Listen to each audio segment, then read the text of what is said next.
segmen Sok-sokan Pandit bersama masih dengan salah satu teman saya yang sudah jauh melalang buana untuk sepak bola lokal dan Asia Tenggara. So, minum dulu lagi. Ya, ini kita bersama Bang Estu Ernesto alias Estu Santoso, wartawan yang ya begitulah. Ya, wartawan.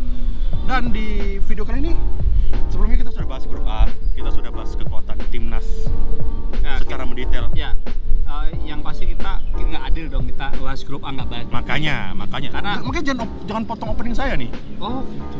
Ini maksudnya galak nih. bener presentaannya hostnya. Dan di video kali ini kita akan mengulik juga nih kekuatan grup B sebagai antisipasi katakanlah Indonesia lolos gitu kali ya.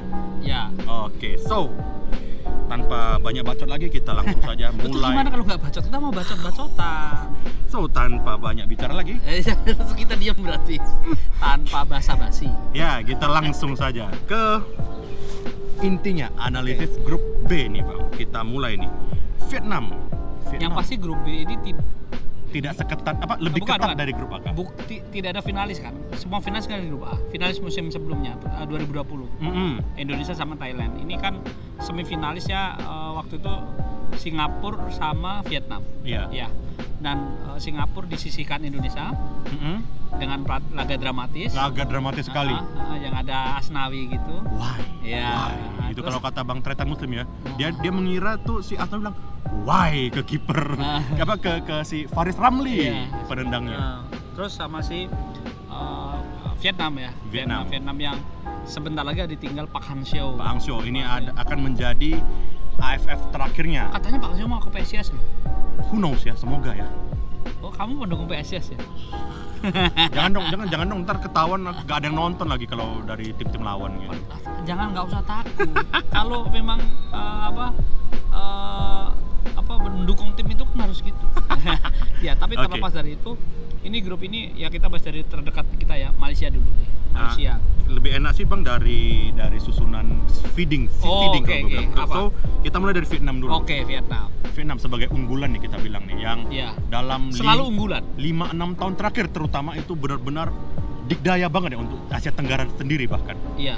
Sejak 2018 ya menurut saya. Benar. Mereka makin maju, makin berkembang, dan sejak kehadiran Pak Hang-seo, dia salah satu tim yang menurut saya tim ini dan overall negara sepak bola negara itu Naik secara ada drastis. progres gitu lah. Naik secara drastis progresnya menurut saya. dilihat sangat enak gitu. Benar.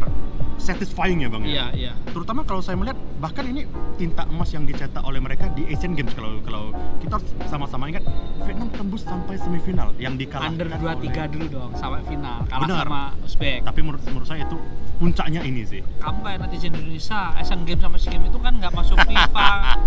Oke. Nggak masuk, itu kan multi event. U23 Asian Cup di final melawan Uzbek. Saya juga menonton itu. Iya. Itu Terus final- bersalju. Ingat Betul. banget saya. Nah, mereka juara AFF juga. AFF juga benar 2018. di perjalanannya. 2018. Lalu di 2019 Asian Games Asian Games mereka mencapai semifinal. dan mereka Piala Asia juga lolos dari fase grup. Benar. Nah. Itu satu-satunya waktu itu kalau nggak salah. Sama dari Thailand Asia. dong. Oh iya, sama Thailand gitu. Dan menurut saya progres mereka bagus. Tetapi sekarang saya justru menemukan ada satu titik kejenuhan dari Vietnam.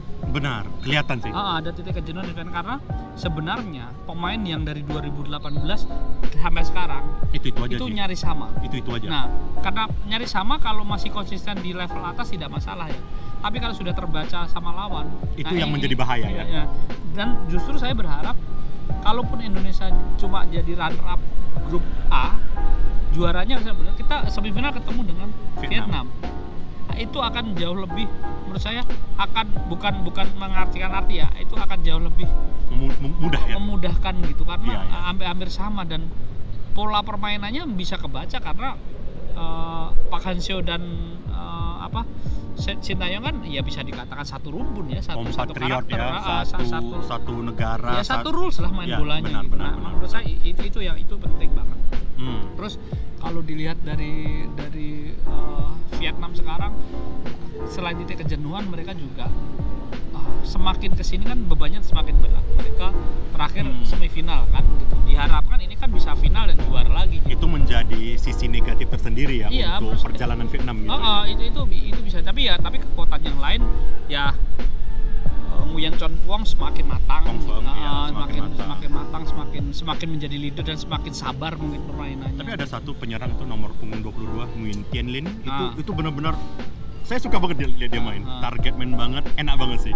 Kita kira Van Chuet masih main nggak? Van Quet ini sekedar info saya ya, kebetulan karena saya memantau ya Bang, as you know ya. Oh, pengerti Mas Vietnam juga. Cukup mantau lah, ada teman-teman di sana gitu kan. Jadi beberapa waktu lalu saya melihat postingan di Instagramnya, Facebook page-nya Hanoi FC. Ada 5 pemain dipanggil dan salah satunya Nguyen Van Quet yang nomor punggung 10 itu di edisi 2014 dan 2016 itu dipanggil. Maksudnya mungkin dalam tahap yang itu tadi Bang, 70 pemain yang mana akan dirampingkan. Jadi proyeksinya ada gitu ya. Oke. Ya maksud ya tetap mereka apapun walaupun ada analisa tentang kejenuhan segala macam. Benar. Tapi mereka tetap tim yang solid ya Bang. Tim yang solid, tim yang kuat yang sudah lama terbentuk dengan Benar. pelatih yang sorry ya, saya bola-balik kakinya gini. Tapi memang menurut saya sih Vietnam salah satu tim yang ya unggulan. Karena progresnya juga jelas sih Bang. Yes. Mereka dari U18, 23 segala macam ke senior ada terus ya, orang-orangnya. Tapi jangan lama-lama bahas Vietnam. Kita buzzernya Vietnam. Benar. Kita langsung ke unggulan selanjutnya di grup B, yaitu negara jiran kita, Malaysia. Gimana Malaysia nih Bang? Malaysia menurut saya pemainnya masih sama, tetapi sekarang sistemnya dengan Kim Panggon berbeda. Kim Panggon ya. Pelatihnya kan Kim Panggon nih. Ya itu yang mirip pemain Squid Game itu ya katanya ya. Iya kan, kata gitu. Nah, menurut saya ini yang pasti ya, sekelas Safawi Rashid yang sedang naik-naiknya.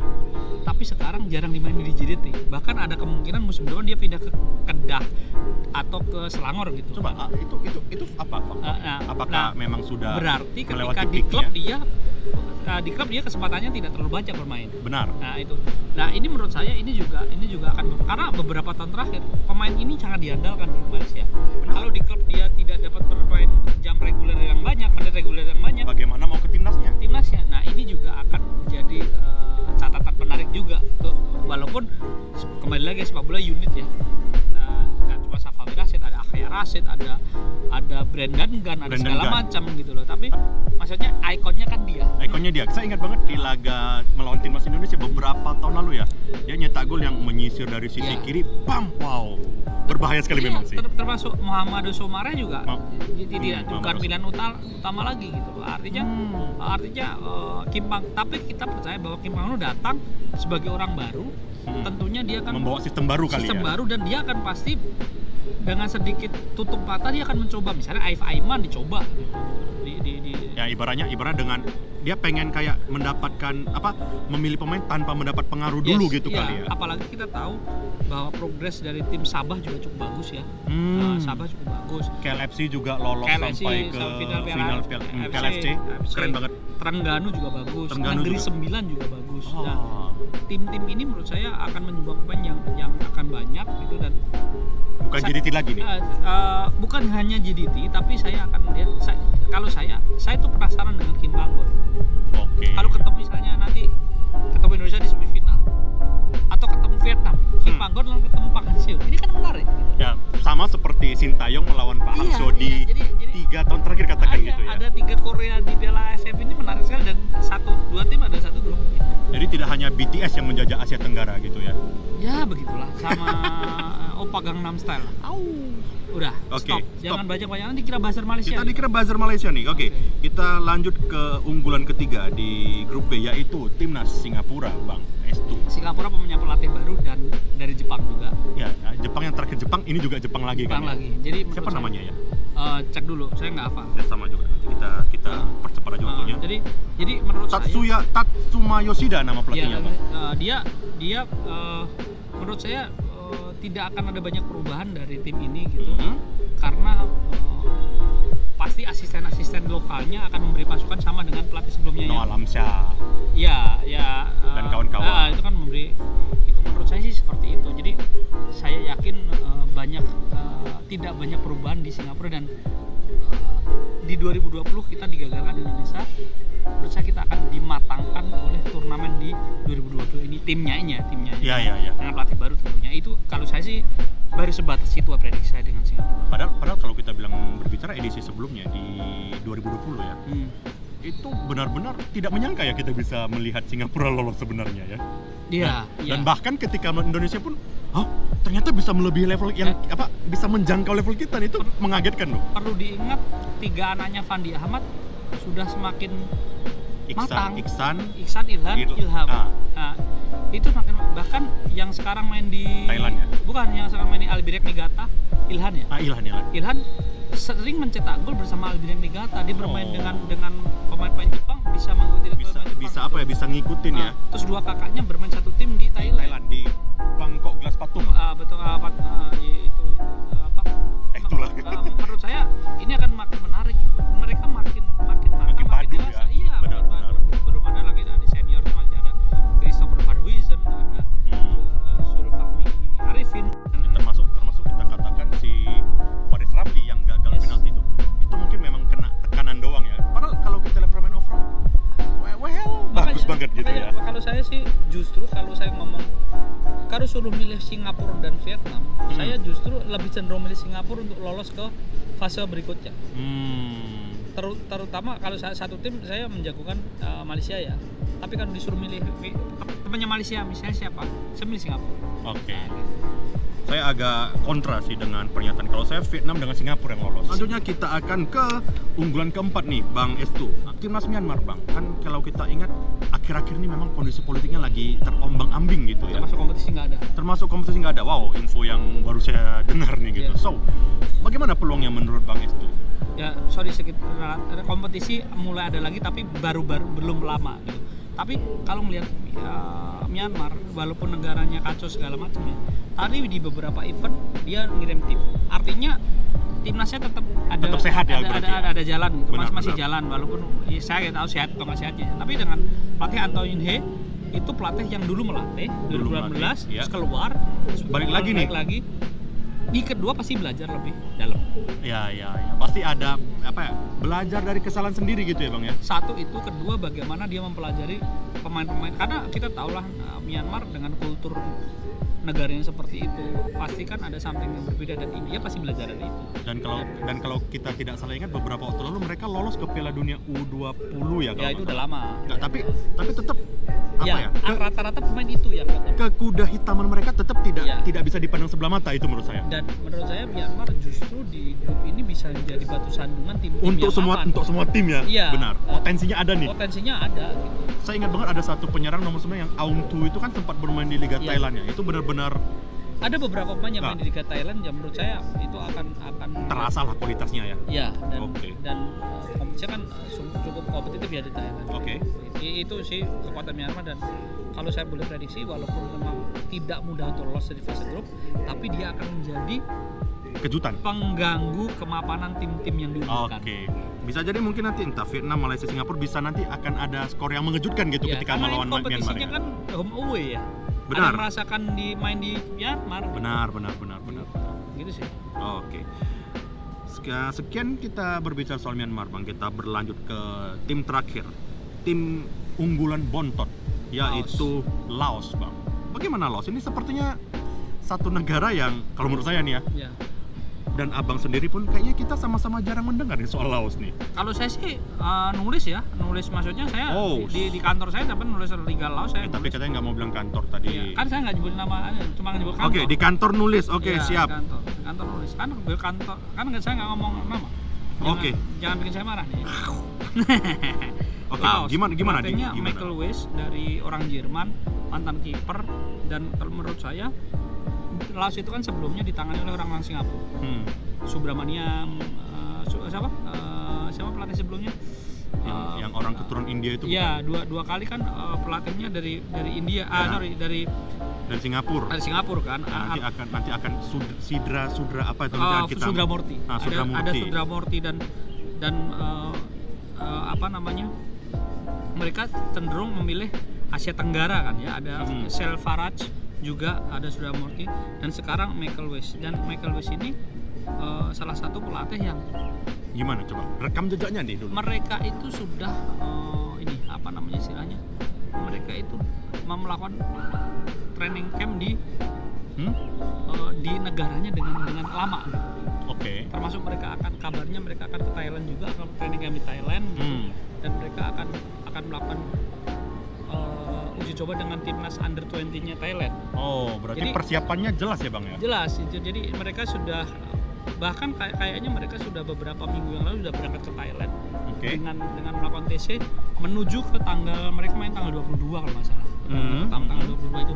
Nah, menurut saya ini juga akan, walaupun tidak sekuda hitam Myanmar ya, tapi Laos akan menjadi ya kayak Kamboja, akan menjadi tim kejutan tapi tidak sebesar Myanmar. Dan Perasaan Laos juga apa ya, dalam yang edisi sebelumnya ya, yang mereka memanggil benar-benar pemain yang ada darah Laos gak ya? Iya, ya iya. kan? Banyak banget yang, bahkan satu yang bermain di Liga Prancis kalau nggak salah itu ya, Ket Kyo Pompon. Iya, yang menarik adalah si Michael West ini akan menggunakan pemain-pemain yang dari U19 Dengan alasan?